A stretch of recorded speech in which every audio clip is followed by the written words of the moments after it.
should have marked this thing. I didn't. I have to look in the index. I don't remember. Oh, this is my memoir that was published a few years ago, and it's called Harbingers of Books to Come. And I just saw online today that they were, just the other day on his birthday, that was yesterday, they asked Padre about something, and he said, you know, what are you thinking about? He said, I'm thinking about books to come.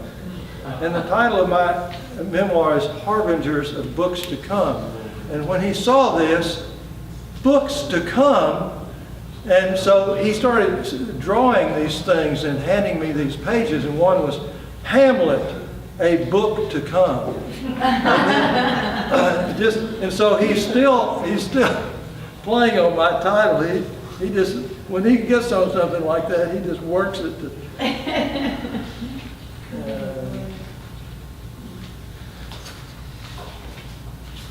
I want to read about his granddaughter, who's ingenious.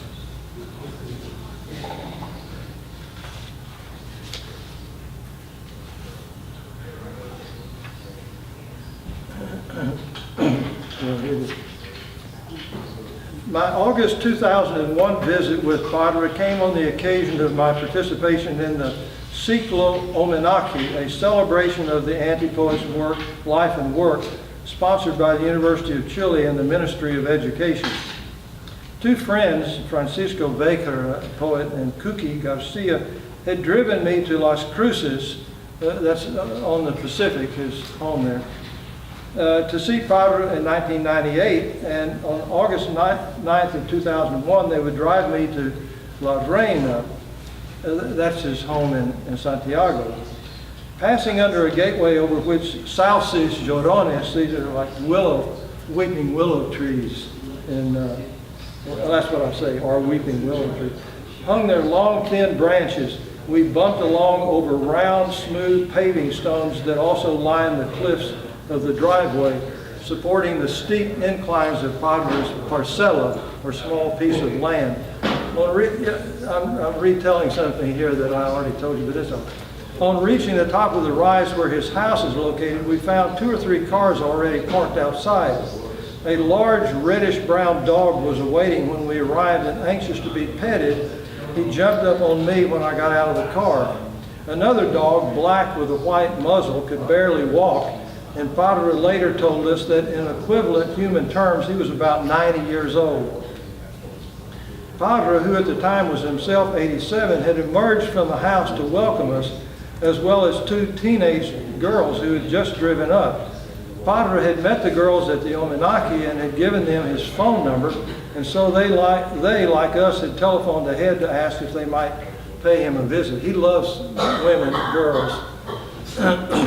On greeting us, Padre immediately addressed to me some lines from Hamlet, to which he gave me the response, since I did not have the play by memory as he did. I later found that the lines were from Act 5, Scene 2, as spoken by Osric. Your lordship is right welcome back to Denmark. Hamlet's reply, which I was supposed to supply, is simply, I humbly thank you, sir. But in continuing, the prince turns to Horatio and asks, does know this water fly? In reciting Hamlet's line, Padre was obviously taken with water fly, as he repeated the term several times. That's the way he'll do. And then he'll repeat this and he'll go, like, can you believe that? You know, about something that Shakespeare wrote. On greeting us, Padre immediately addressed, I just read that. Sorry. Leading the way, the anti-poet indicated we would be entering through what had previously been a window, but now served for what he characteristically termed the ante-door. Inside, I recognized, I'll skip that.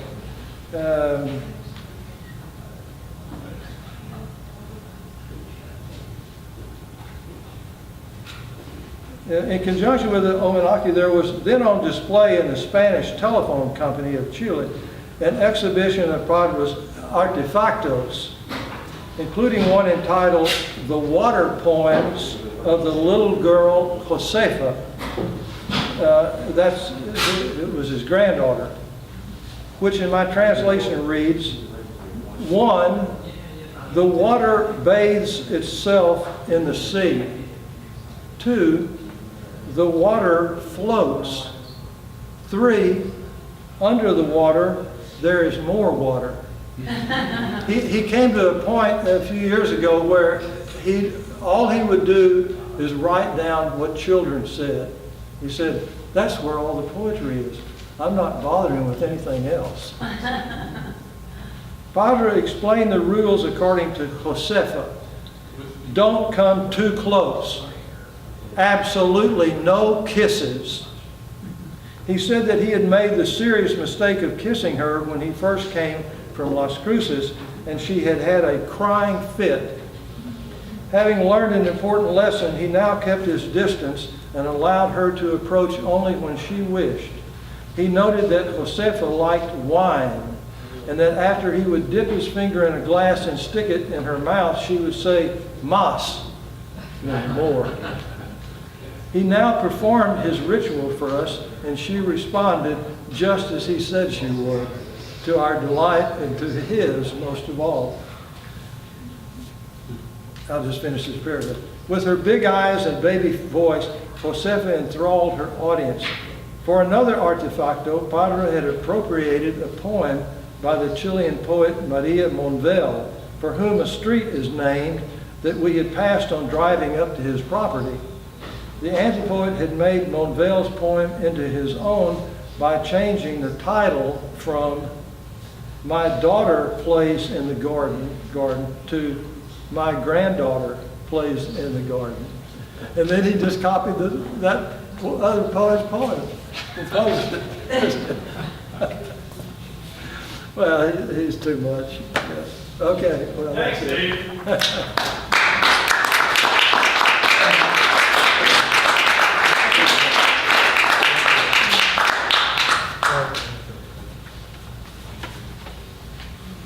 Can you answer questions? Sorry? Can you answer questions? Oh, sure. Who came up with the title anti-poet? I mean, is that because he was just rebellious and broke the rules? Well, there's a lot of discussion as to the origins of that word, but the Chilean poet to first use it was Vicente Huidobro about 1930 in his poem called Alta Sword. And in the book that Joe published, After Dinner Declarations, there's the whole section of this is on Vicente Huidobro, and it's called, as I said, the book, the great book by Vicente Huidobro is Alta Sword. So Padre gave a speech, a long speech in poetry about him, and he called it Also sprach Alta Sword. And in the third section of this, he says,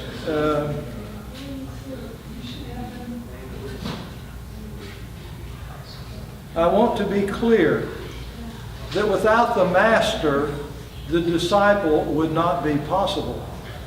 I learned practically everything from Huidobro. Thanks, including some bad habits. That's the truth of the matter. The disciple's faults cannot be explained except by the master's eccentricities. But there was an interview that he did in which he said that Huidobro called him an anti-poet, which I had never seen. That's just fairly recently. And then he talked about that Huidobro had invented anti-poetry, and he said, that's news to me. I thought it was somebody else, meaning himself. So actually, there's a kind of a historical argument as to Right. where it came from. Where it came Yeah. from, right? Well, I have a question. Sure. The poem that you read, that you translated by Neruda, that you Yeah. said was from a newspaper. Yeah, That's a really long poem to Yeah. a newspaper. But it yeah, sounded- amazing. Yeah. But in Chile, they will Yeah. publish poetry. Right. But it sounded like you had looked into it to see whether you could find that in Neruda's poems, and you couldn't find it. Well, I haven't found it, I haven't noticed it anywhere. So but- I wonder- I mean, he published so many books that, you know. But I wondered if you wanted to know. Here's the problem, I don't have the Spanish any longer. They didn't, Right. it's not, but- so I don't, you know, But I wonder if you contacted the Neruda Foundation. Yeah. If they might be able to. Right. right. It's just Yeah. a thought. But it is a good I poem, don't know, and isn't it's not in the Canto General. it? No, because this was published many years after Canto General. I saw it in Mercurio, and I must have seen it in a library, and that was around that time, which was '69. In fact, I think it has a date in it. It wasn't the title 69, I think. Yeah, I can't The- remember, but, okay, well, I just thought maybe the foundation. Oh, yeah, well, I'm sure Yeah. the Neruda specialist probably, Because it seems. to know, they probably know it. Didn't publish a lot and. Well, no, it just says July 25, but it seemed to me that it was in 69. It was in 69. I had just found it, and they had asked me to do this, and that wasn't the point that they had chosen. Yeah. But what about the sea? Was that in the captain's verses of Neruda? Which one? The one about the sea? Oh, the one No, that no. we- No, it wasn't in the captain's verses. Well, Those are just love well, it's poems. possible. It's possible. Well, those were love poems. Yeah, yeah, but yeah, I just haven't run across it. I haven't done a real search. Across, Yeah, into, you can do that. I wonder if you had read Bolaño's account of going to meet Padre? Parra. Yeah, right, yeah. It's kind of similar in some ways and different in some ways from what you described. He kind of describes that very courtly, florid kind of way that he is, but it sounded like they had a hard time hitting it off, you know, like they were kind of, like he idolized him, I guess. Right, and right. As the greatest living Chilean poet. Yeah, And, yeah. And then he got there, and I guess he was kind of disappointed in some way that I don't know, whatever. You know, But you know, now that you mention that, it reminds me that Bolaño wrote a short story about Enrique Lin, which was published in the New Yorker. And it's very interesting. Yeah, that's his take on Lin. Yeah. wow. Let's look that up.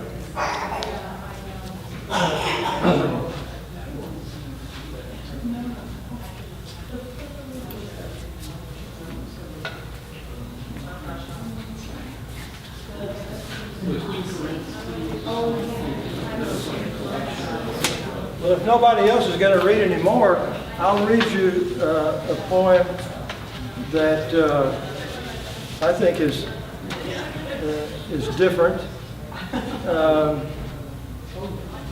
This was when I came back from Chile, and what trip was this? This was, I'm looking for the date on it. 1991. I guess I had just been in Chile in 1991. So I went to see Padre, and the Texas Observer published an article I did on my visit that year. Wow. And they included three of his poems in translation. One is test on what is an anti-poet, and then what is anti-poetry. But this one, I don't remember what collection this may be in. It's probably in one after that, I don't know. But it's called Father, Hear My Confession, For I Have Sinned. Father, hear my confession, for I have sinned from not having read Miller and Styron. He's talking about the playwright, Arthur Miller, and William Starr. William, no, William, that's it, yeah. This is not forgiven easily, I know. I console myself with thinking that neither have those read me. The most scandalous part of all, who has read the head of the household? Cervantes, Whitman, the lowly cockroach poet. Nobody has. We ignore them as if they were the hairs of a tail. Great chasms divide us, or wouldn't you say?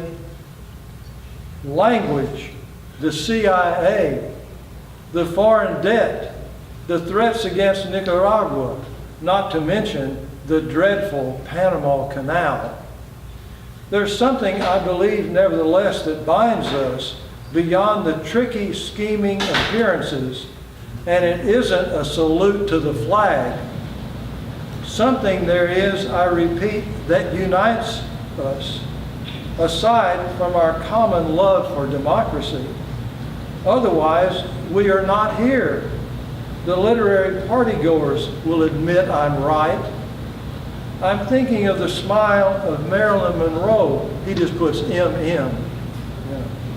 Who is the smile of poetry before it's been touched by a man. That smile says more to me than the very word democracy.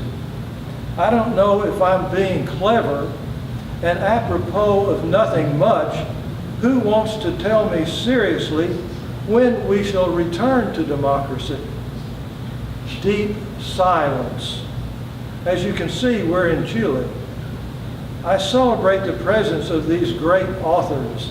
And yes, sir, I'm telling you the truth. We still have fear, citizens.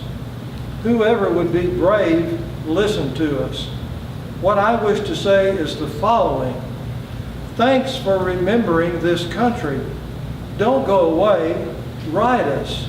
Send us fruit. And a small favor from Uncle Sam, if it is not too much to ask. Let him answer the letter from the redskin. There's so much history there, you know, incredible. Boy, he gets it in. Isn't that good, Chuck? Yeah, that's good. He gets it in. Wow, that's marvelous. You know, there's so many of poems like that in his work. Keep eating cake. Keep eating fun. We have food. Happy birthday, Nicanor. Nicanor. Did he stay with mathematics at all? Yeah, he taught till pretty late. Pretty late. That's how he paid the rent.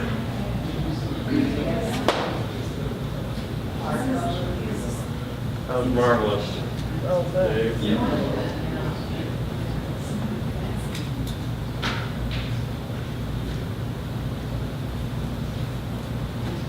A true testimonial.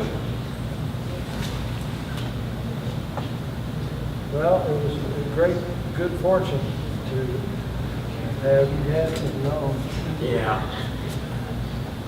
Yeah. such a great poet. It's hard to realize at the time that Well, I knew Enrique Leeds too, yeah. but he was harder to talk to. I met him, he did most of the talking. Some of what you read by Parra, I almost see him belied some of his fictions, kind of non sequiturs, Oh, okay. and yeah, the crazy non-rational